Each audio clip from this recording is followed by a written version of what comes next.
They laughed at her humble clothes. They never imagined her silent presence hid a genius waiting to dismantle an empire. Witness the ultimate reckoning. Who let the cleaning lady into the meeting? The question from Victor Hayes, nephew of the late businessman Mr. Edward Thorne, echoed through the office, followed by stifled laughter. Chloe Vance's cutting glances followed her from the moment she entered the lawyer's office. 17 years old, black skin, natural curly hair, and simple clothes, that was all it took for that elite family to decide she didn't belong there. Chloe remained motionless, her eyes fixed on the empty chair in the center of the room. Her aunt, Christina, with her excessive jewelry and designer dress, didn't even bother to lower her voice. It must be another one of my brother's social causes. She probably came to ask for a donation. Chloe took a deep breath. The weight of being alone in that room full of rich white airs weighed heavily on her chest, but she refused to show how much the words hurt her. Her eyes scanned the pictures on the walls, company certificates, travel photos, signs of the empire Edward Thorne had built over 6 decades. "The girl is probably lost," commented Marcus, the eldest son who ran the family businesses. "Someone escort her out before Mr. Davis arrives." "It's embarrassing." No one noticed the slight smile that crossed Chloe's lips when Mr. Julian Davis, the family lawyer for 30 years, entered, carrying a brown briefcase. His wrinkled face remained impassive as he greeted each member of the Thorne family with a brief nod. "Miss Vance," he said finally, gesturing to the only empty seat positioned right next to his desk, "please." A shocked silence engulfed the room. Victor nearly choked on his champagne. Christina clutched her designer purse so tightly that her knuckles turned white. "Excuse me, Davis," Marcus interrupted, adjusting his Italian tie, "but do you know this girl?" The lawyer nodded slightly. "Of course. You should all know her too." His eyes scanned the confused faces around the room. "Maya Vance. Donna Celeste's daughter. Maya has worked in this house since she was 12, helping her mother with the cleaning on weekends." "The maid's daughter?" Christina almost spat the words. "What is she doing at a private family reading of a will?" Chloe finally sat down, her posture straight, her face serene despite the growing hostility. She had promised herself she wouldn't cry, no matter what they said, not after everything she had been through. Julian Davis opened his briefcase meticulously. "We are all gathered here for the reading of the final will of Edward Thorne," he announced formally, deceased 3 weeks ago after a battle with cancer. His niece, Isabella Roberts, who until then had been absorbed in her cell phone, took the opportunity to take a discreet photo of Chloe. #intruder #will reading, she typed quickly, posting it on social media. Lackey trying to pull a fast one even after their boss is dead. The comment garnered likes and shares, while Victor whispered to his inner circle, "I bet my uncle left some change for charity." $10,000? Ray? For the girl? Maybe some nonsense. No one noticed how Chloe kept her eyes fixed on the lawyer's hands as he removed the sealed envelope. To everyone there, she was invisible, except when she was the target of cruel jokes. "Before we begin," said Davis, "Edward left a video that should be shown before the formal reading." Marcus rolled his eyes. "Another one of my father's little plays. Let's get down to business." The lawyer ignored the comment and activated a screen embedded in the wall. The aged face of Edward Thorne appeared, visibly worn down by illness, but with a determined gleam in his eyes. "If you are watching this, then I have left this world," he began, his voice firm. "And I imagine you are eager to know how I have divided my estate." He paused, his eyes seeming to examine each person in the room, even through the recording. "But before that, I have a question. Can any of you tell me the name of Donna Clara's daughter?" An uncomfortable silence fell over the room. Marcus frowned. Victor scratched the back of his neck. Christina pretended to examine her fingernails. "I figured you wouldn't," Edward continued, a sad smile on his face. "That girl has been working in our house for 5 years, helping her mother since she was 12, and none of you, my own family, ever bothered to learn her name." Chloe felt a lump in her throat as Edward continued. I watched how you treated her, how you treated all the employees, as if they were invisible, disposable. His face hardened. And that told me everything I needed to know about the character you have built. The tension in the room was palpable. Isabella had dropped her cell phone. Victor swallowed hard. Marcus shifted uncomfortably in his chair. What no one in that room could imagine was that behind the dignified silence of that black teenager whom everyone despised, there was a story that would completely change the fate of everyone present, a story that Edward Thorne had discovered in the last months of his life and that was about to turn that room upside down.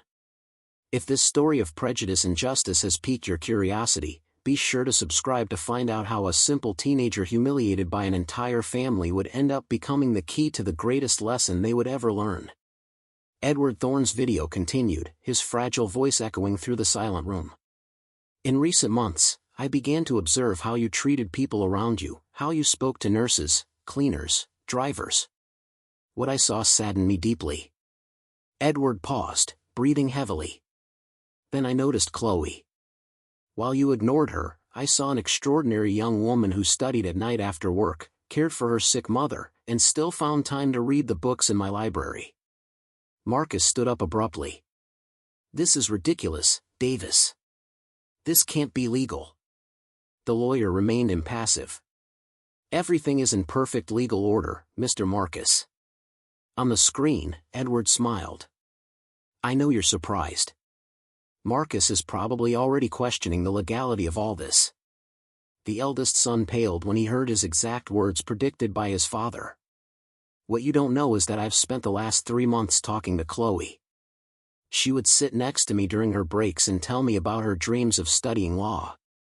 Isabella, visibly uncomfortable, tried to delete the humiliating post she had made. Too late, it had already been shared hundreds of times. This is Chloe, continued Edward. Daughter of Donna Clara, who worked in our house for 15 years, even when Christina reduced her salary while buying her 4th imported car. Christina choked, her face red with shame. Chloe, whom Marcus humiliated when he spilled water on her documents, he made her clean the floor on her knees while calling her incompetent, unaware that she had just received news that her mother needed expensive surgery. The video ended abruptly. Julian Davis opened another envelope. There's one more video to show, but before that, I need to read the main terms of the will. This is absurd. Victor exploded. A little maid can't inherit the empire our family has built for generations. Chloe finally spoke. Your family built nothing, Mr. Victor. Your great-uncle Edward started out selling fruit at the market. The only ones born with a silver spoon in their mouths here are you. The silence that followed was deafening. Julian Davis cleared his throat and began to read. I, Edward Thorne, leave to Chloe Vance 51% of the shares of Thorne Incorporates, my primary residence, and all properties listed in Appendix A, as well as the sum of $20 million in various investments. This is undue influence, shouted Marcus, his face contorted with rage. That girl manipulated a sick man. Julian Davis raised his hand. If you allow me to continue, there are conditions. Chloe will only take full control at age 21. Until then, the company will be managed by a board led by myself and Dr. Sophia Chen. Sophia Chen, interrupted Christina. The doctor? What does she have to do with this? As if answering the question, the door opened and a middle-aged black woman entered, wearing an elegant suit. Her eyes met Chloe's, and she smiled. Dr. Chen was much more than your brother's doctor, explained Julian Davis. She was the one who introduced Chloe to Edward after witnessing how the young woman cared for Donna Clara in the hospital, even after you fired her when her mother fell ill. Dr. Chen nodded. Donna Clara and I studied together before circumstances took us down different paths. When I found her at the hospital battling a cancer similar to Edward's, I couldn't help but notice what an extraordinary daughter she had. What no one realized was that this seemingly unlikely scene, a black teenager, the daughter of a maid, about to become the heir to an empire, began with a chance encounter in a hospital hallway. 3 months earlier, Chloe had gone to beg Marcus for an advance on her mother's medicine. Not only did he refuse, but he humiliated her in front of his fellow executives. I don't have time to deal with employee problems. If you can't afford the medicine, maybe you should consider another job. That same day, Dr. Chen found Chloe crying on the service stairs. Upon hearing her story, the doctor made a decision that would change everyone's destiny, to take the young woman to meet her other patient, the powerful Edward Thorne. "There's one more video," announced Julian Davis, inserting another flash drive. Edward asked that it only be shown if there was a dispute. On the screen, Edward appeared frail but determined. "If you are watching this video, it means that my family is contesting my decisions. I am in full possession of my mental faculties. I made these arrangements after months of observation and recorded conversations that document the behavior of each one of you." He paused to breathe. "Chloe did not manipulate me, on the contrary, she initially refused my offer. It took a lot of persuasion to convince her to accept. As for my decision, look in the mirror. You are not my heirs because of what you have built, but because of the accident of birth." The screen showed a series of short videos, Marcus yelling at employees, Christina firing Dona Clara, Victor ridiculing an elderly driver, Isabella making racist comments. Each scene was like a slap in the face to those present. Edward had systematically documented the daily cruelty practiced by his family. "What makes this moment even more extraordinary," said Dr. Chen, placing her hand on Chloe's shoulder, "is that Edward wasn't just building a case. He was giving Chloe something much more valuable than money, the power to change the system." What the Thorne family didn't realize was that this humiliated teenager had demonstrated a quality that Edward had sought in vain among his relatives: genuine compassion. For when Edward offered Chloe complete revenge against her oppressors, she hesitated, not out of fear, but because she had a much more ambitious vision than simply punishing the guilty. "I don't just want to see them lose," she had confessed to Edward during one of their long nighttime conversations. "I want them to understand what they did." It was this response that sealed the fate of the Thorne Empire, placing it in the hands of someone who saw beyond immediate revenge, someone who understood that true power lies not in humiliating others, but in transforming them. Marcus advanced toward Chloe, his finger pointed like a gun. "This is absurd. I will contest this will in every court." Two security guards appeared discreetly at the sides of the room. Julian Davis had thought of everything. "By right?" Chloe spoke calmly. "What right exactly, Mr. Marcus?" "The right to be born a Thorne? Because as far as I know, the only right you have exercised with excellence is the right to humiliate people you consider inferior." Dr. Chen opened her briefcase and took out a tablet. Edward knew this situation would be difficult. That's why he prepared something special for the family. An aerial image of a slum appeared on the screen. "Do you recognize this place?" Christina snorted. "Why would we know a slum?" "Because your family owns it," Dr. Chen replied. "Or rather, it did. These lands were secretly purchased by Edward's grandfather 70 years ago when he displaced 200 families to build the company's first shopping mall." Dr. Chen continued, "The properties listed in Appendix A are not mansions or luxury apartments, they are all plots of land in communities that the Thorne family acquired through questionable means over decades." "And what does that have to do with anything?" hissed Victor. Chloe finally smiled. "It's simple. Those properties are now mine. And I've already signed the documents transferring them back to the families who live there, free of charge." The room exploded in shouts. Marcus knocked over a chair. Isabella was crying openly. "You don't understand." Chloe continued. "I don't want your money. I want justice. And justice means returning what was unjustly taken." Julian Davis cleared his throat. "There's more. The transfer of the company's shares to Chloe has already been registered. Her first act as majority shareholder was to approve a compensation package for all employees who were unfairly dismissed in the last 10 years. That will ruin the company." Marcus shouted.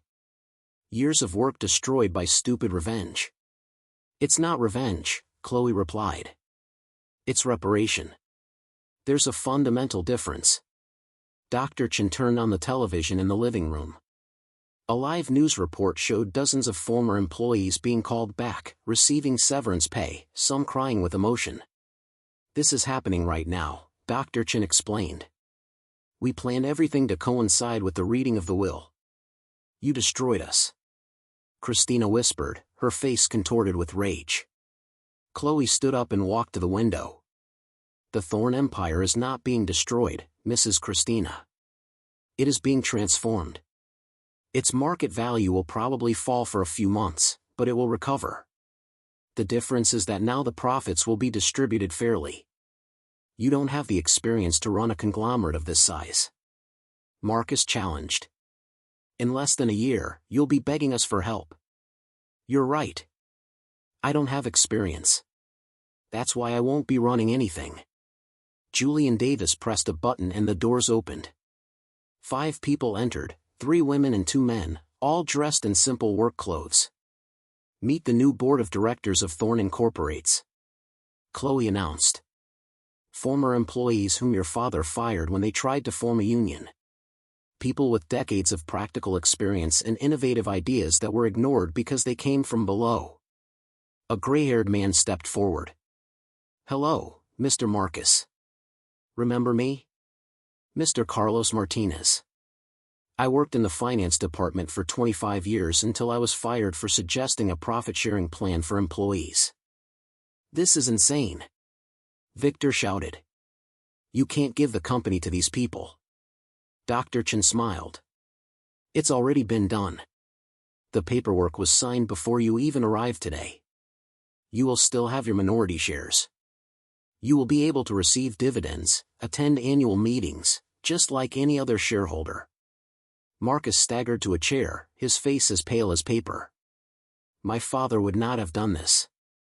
"Your father did this," Chloe replied softly, "because in the end, he understood something fundamental. The true legacy is not in the money we accumulate, but in the lives we touch." Isabella stood up furiously. "You won't get away with this. I have friends in the press. I'll expose this fraud." Chloe exchanged a glance with Julian Davis, who activated the screen again. A video appeared of Isabella drunk, making openly racist comments about the waiters. "I have hundreds of hours of this kind of material," Chloe said calmly. "All of you, in private moments, showing who you really are when you think no one important is watching."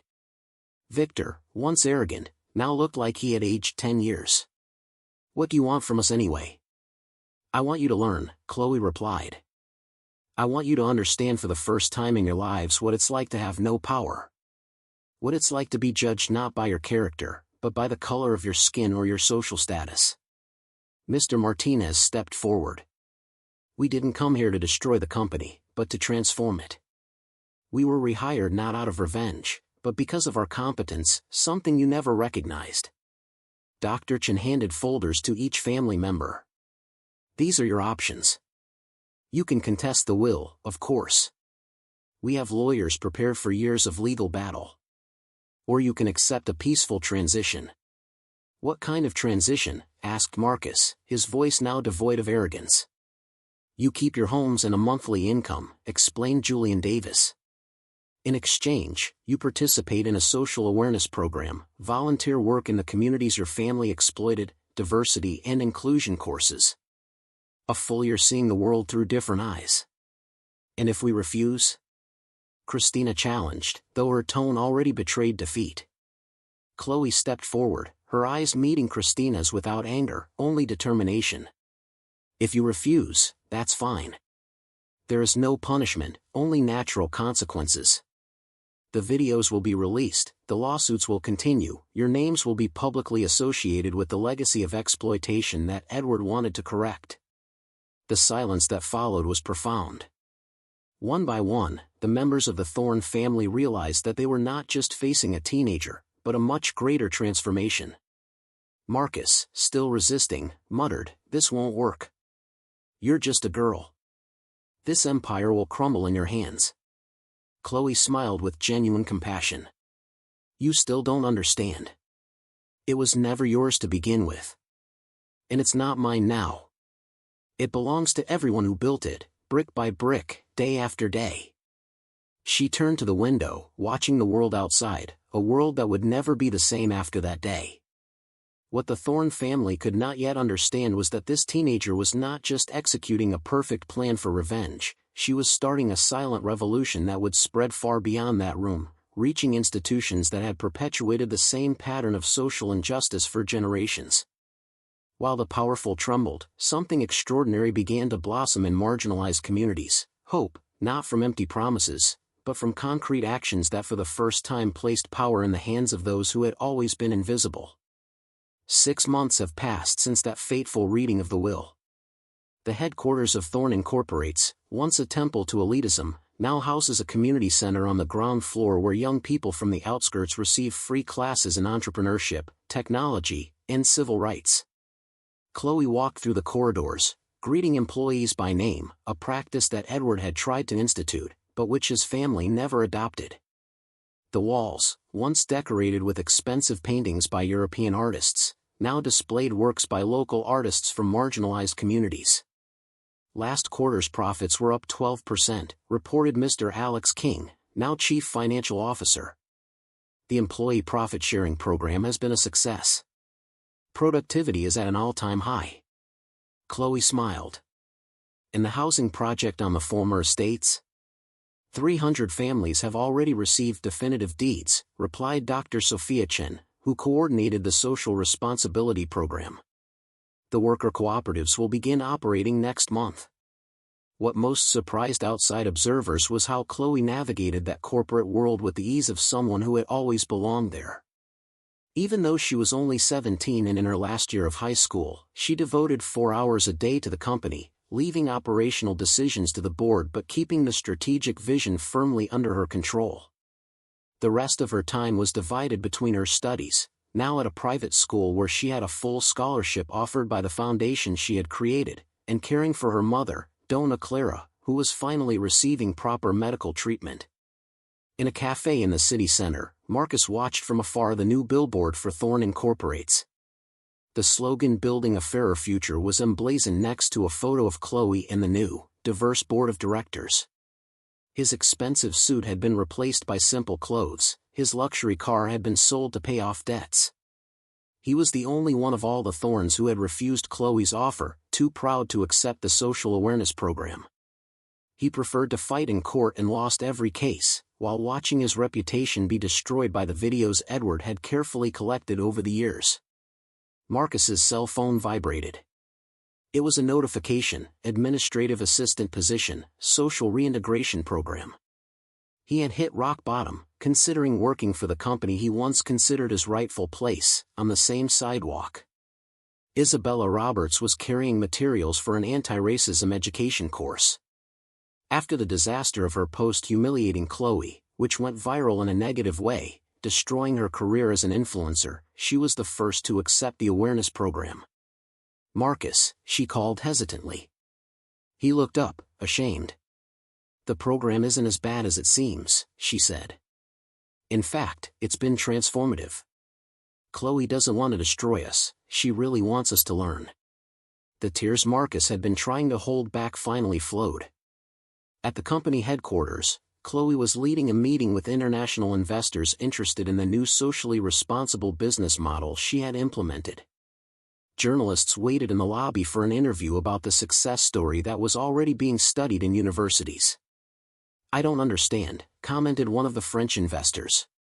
"Why not punish that family completely? They treated you horribly." Chloe smiled serenely. "Because true transformation doesn't come from punishment, but from understanding. They needed to understand the world beyond their privileges. Some are already learning. And those who refused your offer, like Marcus?" "Sometimes," Chloe replied, "people need to hit rock bottom to finally look up. Just today, I received a message: he's considering the reintegration program." No one in the room knew that Chloe's real plan had never been revenge. When Edward offered her complete control to punish his family as she saw fit, she hesitated. "I don't want a world where we just swap who has the power to oppress," she had told the dying businessman. "I want to transform the system itself." In his final days, Edward understood that he had found not only an heir to his fortune but to his deepest values, ones that his own family had never embraced. On the one-year anniversary of the new Thorne Incorporates, Chloe inaugurated the Edward Thorne Institute for Social Equity. In the audience, among scholarship students and new employees, were Christina, Victor, and surprisingly Marcus, still uncomfortable in his intern uniform from the reintegration program, but present nonetheless. Prejudice, Chloe said, is not overcome simply by exposing the prejudiced. It is overcome when we transform structures and offer people the opportunity to see beyond their bubbles. As she spoke, Donna Clara watched proudly from the front row, her cancer in remission, her future ahead of her, and the certainty that her daughter had turned humiliation into revolution. What no one could have predicted when Chloe walked into that room was that the humiliated teenager wasn't just inheriting a company, she was starting a movement that, community by community, company by company, would change the meaning of power and privilege in society.